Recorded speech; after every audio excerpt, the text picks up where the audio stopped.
Hi, Maribel Serrano. I'm here with Tina Aldet, CEO and founder of Savvy Travelers. She just gave an amazing speech here at the annual convention for the California Chamber of Commerce, the Hispanic Chamber of Commerce. That was so wonderful, so inspiring. You made a little video. Talk to me about how do you feel? Have you had other speaking engagements? How does it feel to be here speaking to so many Hispanic business owners? I'm still shaking. That was a great presentation, so inspiring. I was like crying. I think that I feel the love from my people, our culture. So although I also feel nervous about sharing my story because it isn't all, it's not all happy. It's about coming from a hard place and overcoming challenges that I think we've all faced. But then in the end, that's what makes a great story, right? The fact that you're human and you went through all these struggles and you were able to overcome them. When you were a little girl and you had all these, dreams, what was it that kept you motivated, that you didn't fall into like drugs or, other ways of coping, and you instead just use it to kind of motivate yourself to do better? Well, two things. Like I said, I believe in Jesus. I'm a Christian, but I also am the eldest. So I have the oldest child syndrome. And that is when you kind of assume the responsibilities of parents that are not often interacting as parents should. What would you say is one of the best things, because you are very big on giving back to your community, what has been one of the most inspiring things that you've been able to witness as you're giving back? One of the most inspiring things that I've ever been able to witness is watching kids graduate that I've mentored. I think some of the best things is watching people that I have worked with follow their dreams, find their passion, and then eventually find their career, the things that they love. So that's it. And you started with the smaller units, right, for your business. But it kept going, right? And so now there are different brands, I think, similar products. Has that affected you in any way? No. Well, actually, my first company was Foot Pedals. I sold that company.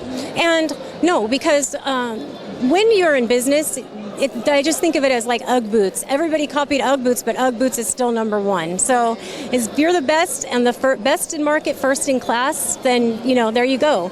So how have you been able to keep that reputation, because there have been other similar products? How do you, how does Ugg stay Ugg boots? How do you keep that so it doesn't get mixed up with the other brands? It is very important to be authentic to your brand. I mean, I'm a woman, so I create products for myself as a woman, as a traveler, as, person on the go. We have a fast-paced lifestyle. So the products that I create are very unique and also application specific. And how do you find your target audience? Do you just is there a strategy? Do you write it down? Do you do focus groups? How do you kind of identify that? There is a strategy. We write it down. We do focus groups. We do test marketing. So this is the third phase of our brand. And once we finally got the third phase of packaging, you're going to fail a couple times before you hit the winning ticket. We hit that final brand and the products just started selling and the buyers were going crazy and the reorders started coming in. So we knew that's when you got it. But you can't give up. You got to just be able to be resilient and change and move on a dime if you have to. And you did mention, it is sometimes difficult to admit some things about our lives, right? Like you mentioned about you didn't finish your formal education or college, which I think is a great story, because even so, you're still this super successful businesswoman, and a lot of people do go to college and kind of end up lost at the end. So what are your plans? Do you plan to go back to school, or do you kind of just like where you are now, or you're going to keep expanding on that? Well, I've gone back to school when I had the company Foot Pedals and I became a certified pedorthist. And now, my dream was, if I ever could have been something like professional, I would have been a lawyer. So I just practice kitchen lawyer, write my contracts and then I give it to the real pros. I read constantly. I usually have 5 books going at one time. I read every single day in order to stay current and stay on top of things and constantly learn. That's wonderful. Well, your story really inspired me so much and it resonated with me, and I'm sure it did with so many other people. I know you're nervous, but it was great, so inspiring, and congratulations.